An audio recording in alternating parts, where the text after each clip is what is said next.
ఈ మధ్య కాలంలో తరచుగా ఒత్తిడికి లోనయ్యే వాళ్ళని చూస్తున్నాము. పెద్ద వయసు వాళ్ళే కాకుండా యుక్త వయసులో వాళ్ళు కూడా మేము చాలా స్ట్రెస్‌కి లోనవుతున్నాము అని చెప్తూ ఉంటారు. దీనికి ముఖ్య కారణం ఏంటి? ఏదైనా మనము తీసుకునే ఆహారంలో లోపమా? మనం రోజువారీ చేసే జాబ్‌లో ఒత్తిడా? ఇలాంటివన్నీ మనం చూద్దాం ఇప్పుడు. పాతకాలంలో ప్రతి ఒక్కరు కూడా జాయింట్ ఫ్యామిలీస్ అని ఉండేయండి. అంటే కంబైన్డ్ ఫ్యామిలీస్. దీనివల్ల పనులు అనేవి అందరి మధ్యలో షేర్ అయ్యేవి.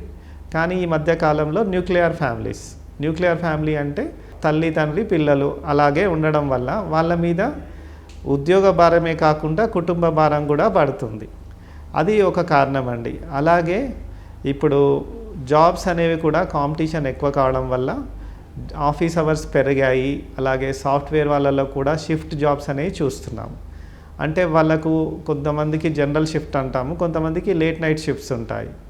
ఈ మల్టీనేషనల్ కంపెనీస్ అవన్నీ కూడా అక్కడి టైం ప్రకారం వర్క్ చేయడం ద్వారా వీళ్ళు నైట్ షిఫ్ట్లో ఉండాల్సి వస్తుంది. వాళ్ళు పడుకోకుండా నైట్ అంతా ఉండి నెక్స్ట్ డే వచ్చి ఇంటికి అది కంపెన్సేట్ చేయాలండి. అది కంపెన్సేట్ చేయలేకపోతున్నారు. సో హెల్దీ స్లీప్ అంటాం. స్లీప్ అనేది కూడా మనిషికి చాలా ఇంపార్టెంట్. సగటుగా ఒక మనిషి 7 to 8 అవర్స్ పడుకోవాలి. స్లీప్లో 2 రకాలండి. NREM స్లీప్, REM స్లీప్ అంటాం. Rapid eye movement sleep, non rapid eye movement sleep. So ఈ సైకిల్ కంప్లీట్ కావడానికి REM, NREM స్లీప్ గంటన్నర వరకు పడుతుందండి. మినిమం ఒక 3 నుండి 4 సైకిల్స్ కంప్లీట్ అయితే కానీ మనిషి యొక్క బ్రెయిన్ అనేది రిఫ్రెష్ కాదు. ఆ రిఫ్రెష్ కాకపోవడం వల్ల నెక్స్ట్ డే అది స్ట్రెస్ అనేది క్యారీ ఫార్వర్డ్ అవుతుంది. ఇదే కాకుండా పార్టీ కల్చర్ కూడా చాలా ఎక్కువగా పెరిగిందండి ఈ మధ్యకాలంలో. స్మోకింగ్ హ్యాబిట్ ఉండడము, అలాగే ఆల్కహాల్ తరచుగా కన్జ్యూమ్ చేయడం కూడా మనం చూస్తున్నాం. ఇవన్నీ కూడా మనిషికి రిలాక్సేషన్ అని అనుకుంటున్నారు, కానీ అది మనిషిని స్ట్రెస్లోకి నెడుతుంది. అప్పటి వరకు వాళ్ళు టెంపరరీగా రిలీఫ్ ఫీల్ అయినా కూడా స్మోకింగ్ వలన చాలా కాంప్లికేషన్స్ ఉంటాయండి. అలాగే ఆల్కహాల్ కూడా నిద్ర రాని వాళ్ళు ప్రతి ఒక్కరూ ఆల్కహాల్ తాగితేనే నిద్ర వస్తుంది అనుకుంటారు. కానీ ఇదేం చేస్తుంది? బాడీని నిద్ర క్వాలిటీ స్లీప్ లేకుండా చేస్తుంది. ఇలాంటి అలవాట్లు అలాగే ఉద్యోగ సమయాలు ఇవన్నీ కూడా మనిషిని మానసిక ఒత్తిడికి గురి చేస్తుంది. దీన్నే డిప్రెషన్ అని కూడా అంటాము. డిప్రెషన్ అంటే మనిషి తనని తాను అంటే చాలా లోగా ఫీల్ అవుతారు. రెగ్యులర్గా ఉన్న యాక్టివ్నెస్ వాళ్ళు ఫీల్ కారు. దీనికి అంతటి కారణం మన అలవాట్లు, మన స్లీప్ డిస్టర్బ్గా ఉండడం. సో మన చేతిలో ఉన్న ఏంటండి? డైట్ ముఖ్యంగా పౌష్టికాహారం తీసుకోవడము, పార్టీస్ తగ్గించుకోవడము, అలాగే స్ట్రెస్ రిలాక్సేషన్ కోసం కొన్ని మనము మార్గాలను అనుసరించాల్సి వస్తుంది. స్ట్రెస్ రిలాక్సేషన్ అనగానే మనకు ఫస్ట్ ఎక్సర్సైజ్ అనగానే ఖచ్చితంగా ప్రతి ఒక్కరూ జిమ్కి వెళ్ళి జిమ్లో ఎక్సర్సైజ్ చేస్తేనే ఎక్సర్సైజ్ కాదండి. మనిషి తరచుగా అంటే యావరేజ్గా ఒక అరగంట సేపు డైలీ ఎక్సర్సైజ్లో గడపాలి. కనీసం స్వెట్ రావాలండి. చెమట అన్న మనిషికి పట్టే విధంగా వాకింగ్ కానీ లేదా ఏదన్నా గేమ్ కానీ, ఇంటి దగ్గర మీ కలీగ్స్ ఉండొచ్చు, ఫ్రెండ్స్ ఉండొచ్చు, షటిల్ లాంటిది కానీ అలాంటి గేమ్స్ ఆడినా పర్వాలేదు. ఖచ్చితంగా జిమ్కి వెళ్ళాలని రూల్ ఏం లేదండి. సో వాకింగ్ వెళ్ళాక మీరు డైలీ హాఫ్ అన్ అవర్ మీ బ్రెయిన్ అనేది ఇంకా యాక్టివ్ అవుతుందండి. యాక్టివ్ కావడం ద్వారా మీ పర్ఫార్మెన్స్ కూడా పెరుగుతుంది. కొద్దిమందికి ఏంటంటే టైం అస్సలు లేదండి, నేను ఎక్సర్సైజ్ చేయలేను అంటారు, లేదా ఫిజికల్ లిమిటేషన్స్ ఉంటాయి. పెద్దవాళ్ళలో మోకాళ్ళ నొప్పులు ఉంటాయి. వీళ్ళల్లో మనము యోగా అంటాం. యోగా లాంటి ప్రక్రియ ద్వారా స్ట్రెస్ అనేది తగ్గించవచ్చు. ఇది యోగా అంటే ఆసనాలు, కొన్ని మరీ కష్టమైనవి కాకుండా రెగ్యులర్గా ఆసనాలు చేయడం ద్వారా మన బాడీలోని సిస్టమ్స్ అన్నీ స్టిమ్యులేట్ అవుతాయండి. మల్లబద్ధకము ఇలాంటివి ఉన్న వాళ్ళు కూడా ఆసనాలు చేయడం ద్వారా చాలా రిలీఫ్ పొందొచ్చు. రకరకాల ఆసనాలు అంటే ఇంట్లో మీకు తెలిసి ఉంటే పర్వాలేదు, లేదా ఒక ట్రైనర్ ద్వారా మీరు ఫస్ట్ నేర్చుకొని అది మీరు ప్రయత్నించవచ్చండి.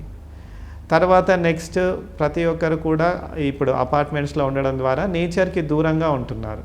వీలైతే మీ ఇంట్లోనే నేచర్ని చూసే విధంగా అంటే చెట్లను పెంచడం, కొన్ని ఇండోర్ ప్లాంట్స్ కూడా ఉంటాయి, లేదా సీనరీస్ లాంటివి పెట్టుకోవడము, ఇవన్నీ కూడా మనిషి యొక్క స్ట్రెస్ని తగ్గిస్తాయి.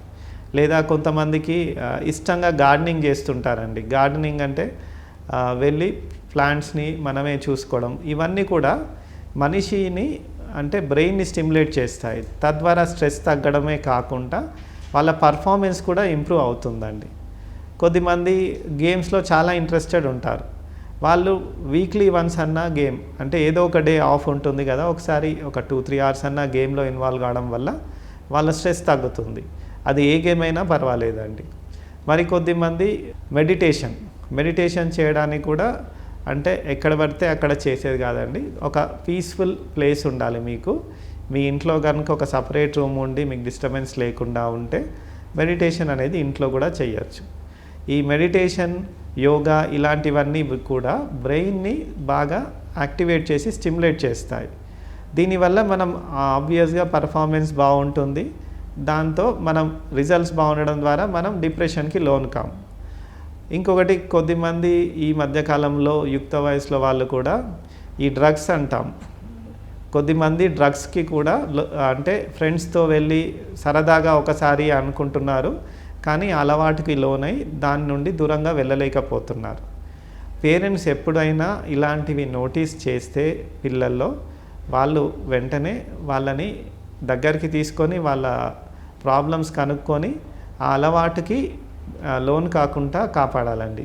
పేరెంట్స్ కూడా పిల్లలతో టైం స్పెండ్ చేయాలి. ఎందుకంటే ఈ మధ్యకాలంలో బిజీ లైఫ్లో ఇద్దరు పేరెంట్స్ వర్కింగ్ ఉండడం ద్వారా పిల్లలు లోన్లీ అయిపోతున్నారు. పేరెంట్స్ వాళ్ళకు చేతి నిండా డబ్బులు ఇచ్చేసి వాళ్ళ పనులో నిమగ్నమై ఉంటున్నారు. పిల్లలకు ఏం చేయాలో అర్థం కాక ఫ్రెండ్స్తో బయటికి వెళ్ళడము, ఈ పబ్ కల్చర్ వల్ల పబ్స్కి వెళ్ళడము ఇలాంటివి కూడా చూస్తున్నాం. సో పిల్లలు ఏం చేస్తున్నారో కూడా పేరెంట్స్కి తెలియని కొన్ని ఏరియాస్ కూడా ఉన్నాయి. సడన్గా మా బాబు చాలా డౌన్ అయ్యాడండి అని వస్తుంటారు. సైకియాట్రిక్ సంబంధించిన ప్రాబ్లమ్స్ కూడా చూస్తున్నాం. కనుక ప్రతి పేరెంట్ కూడా ఈ డ్రగ్స్ అలవాటు ఏమన్నా అయిందా అలాంటిది కూడా మనం ముందుగానే గుర్తించాలండి. ఎందుకంటే చాలా లేట్ అయ్యే కొద్దీ బాబు కానీ పాప కానీ వాళ్ళ సఫరింగ్ ఎక్కువ ఉంటుంది. అదే కాకుండా రెగ్యులర్గా స్మోకింగ్, ఆల్కహాల్ కూడా హ్యాబిట్ మంచిది కాదండి. అది హెల్త్ని చాలా డ్యామేజ్ చేస్తుంది. ఆ నికోటిన్ అనేది టెంపరీగా బ్రెయిన్ స్టిమ్యులేట్ చేయడం ద్వారా మాకు చాలా హై డ్రైవ్ ఉంది అని అనుకుంటారు, కానీ ఎప్పుడైతే అది తగ్గిస్తూ పోతారో సడన్గా వాళ్ళు లో అయిపోతారు. లేదా కొద్దిమంది ఆల్కహాల్ రెగ్యులర్గా తీసుకోవడం వల్ల కూడా డిపెండెన్స్ వచ్చేస్తుంది. ఇవన్నీ కూడా మన నరాలను బలహీనంగా చేసి అలాగే మానసికంగా కూడా డిప్రెషన్లోకి తోస్తుంది. కనుక హ్యాబిట్స్ అనే ఏదున్నా కంట్రోల్ చేసుకోవాలండి. దీనికి డాక్టర్లం మేము హెల్ప్ చేస్తాము. అలాగే మీ విల్ పవర్ కూడా చాలా ఇంపార్టెంట్. సో రెగ్యులర్గా ఎక్సర్సైజ్ చేయండి. ఎక్సర్సైజ్ వీలు కానప్పుడు యోగా కానీ మెడిటేషన్ కానీ చేస్తుండండి. మంచి ఆహారం తీసుకోండి. ప్రతి మనిషికి కూడా ఒక హాబీ అనేది ఉంటుందండి, లేకుండా ఉండరు. అది మ్యూజిక్ వినడమో, పెయింటింగ్ వేయడమో, లేదా గార్డెనింగ్ చేయడమో ఇలాంటివి ప్రతి ఒక్కరికి ఉంటాయి. అది ఎలాంటి హాబీ అయినా కానీ మీ మనసుని ఆహ్లాదంగా ఉంచడానికి హెల్ప్ చేస్తుంది. సో వారంలో ఒక రోజన్నా మీ హాబీ మీద స్పెండ్ చేయండి టైం. తద్వారా మీరు ఈ ఒత్తిడికి లోన్ కాకుండా మైండ్ రిఫ్రెష్ కావడానికి కూడా హెల్ప్ చేస్తుందండి.